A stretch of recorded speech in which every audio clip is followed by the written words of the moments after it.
আসসালামু আলাইকুম গাইস। আজকে আমার বন্ধুদের পরীক্ষা, তাই সকাল সকাল বের হচ্ছে। আজকে প্রচণ্ড বৃষ্টি হচ্ছে আমাদের এখানে। আর আমার এখানে মনে করেন যে রাস্তাঘাটের অবস্থা তো একদমই খারাপ, দেখতেই পাচ্ছেন তো এখানে পানি হয়ে গেছে। বৃষ্টি হলেই মনে করেন যে আমার গাড়ি নিয়ে যাওয়া আসা একটু ঝামেলা হয়ে যায়। ওই আবার সামনে একটা কলা গাছ পড়ছে, ভেঙে দেখি। এখন তো আবার মনে করেন একটু ঝামেলা হয়ে গেল, দেখি এই ছোটো বাইক দিয়ে ওই দাওয়ানে এটা কাটাইতে পারি নাকি। দেখতে পাচ্ছেন এমনিতে রাস্তাঘাটের অবস্থা খুবই খারাপ, বৃষ্টি পড়লে আবার এদিকে কলা গাছ ভেঙে পড়ছে। ওইদিকে আগে সরা দিয়ে যাইতে হবে এখনই, নাইলে আবার ওইদিকে দেরি হয়ে যাবে, ওদের আবার পরীক্ষা আছে। বৃষ্টির কারণে মনে করেন যে আমার গাড়ি নিয়ে যাওয়া আসা একটু ঝামেলা হয়। তারপরে মনে করেন যে আস্তে আস্তে যাওয়া লাগবে।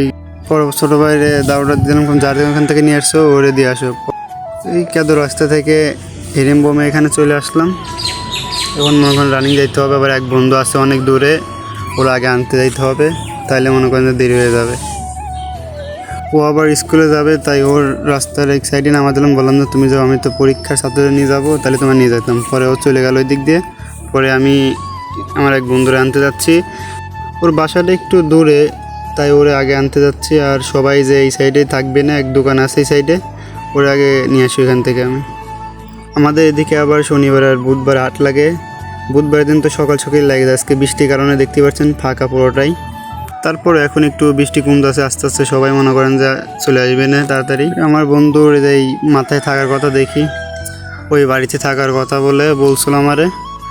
এর তো বাড়াইছে বন্ধুর, দেখি গ্যাট করে গাড়ি ঘুরায় নিয়ে যাইতে হবে। আবার ওরা ওইখানে দাঁড়ায় আছে, দেরি করা যাবে না বেশিক্ষণ। ও প্রতিদিন ওই শ্যামগঞ্জ হাটের ওইখানেই যায়, কারণ আজকে বৃষ্টি হচ্ছিলো, তাই আমাকে বললো যে বন্ধু তুমি একটু আগে আসো, আমি এই সাইডে দাঁড়াবো না। পরে আমি ওরে এখান থেকে নিয়ে যাচ্ছি। পরে যাওয়ার সময় আবার ছোটো ভাইদের দেখলাম, বললাম যে উঠতে ওদের সামনে নামায় দিয়ে যাবো না। পরে ওদের এই ব্রিজ এখানে নামা দিলাম, বললাম যে যাও, ওই সামনে দাঁড়া আছে বন্ধুরা। এতে দুইজন দাঁড়ায় আছে বন্ধুরা, তারপরে আবার আরও সামনে আছে, আগে ওদের নিয়ে যাইলে দুজনের।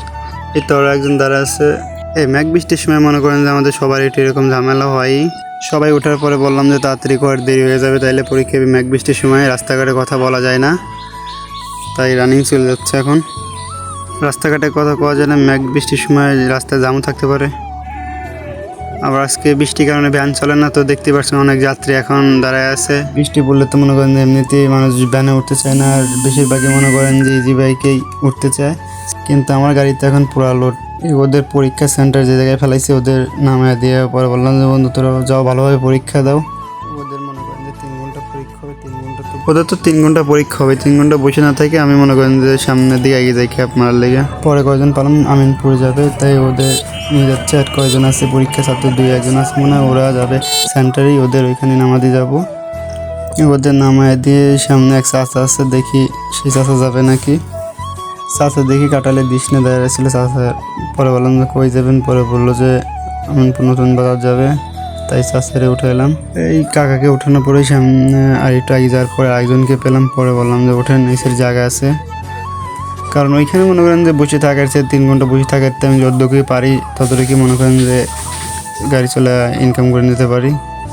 তা এইভাবে মনে করেন যে ঘন্টাখানি গাড়ি চালানোর পরে আমি সব যাত্রীকে নামিয়ে দিয়ে বা সেন্টার এখানে যা বসে আছি। এই ভালো লাগতেছে না, তাই এক দোকান থেকে একটা সোলার প্যাকেট কিনে নিয়েছি, খাচ্ছি আর সময় পার করতেছি, দেখি যে ওরা কখন আসে। এর তো আমার বন্ধুদের পরীক্ষা শেষ, তাই ওদের নিয়ে রানিং যেতে হবে। আর এক বন্ধু তো দূর থেকে ইশারা দিচ্ছে, বন্ধু আমি এই সাইডে আছি। এই পরে বললাম বন্ধু তোমাদের পরীক্ষা হলো কীরকম, বলে আলহামদুলিল্লাহ ভালো হয়েছে। আর ভাই আপনারা আমাকে সবাই সাপোর্ট করবেন, আমি নতুন পেজ নতুন ইউটিউব খুলছি, সবাই সাবস্ক্রাইব এবং ফলো করবেন ভাই প্লিজ।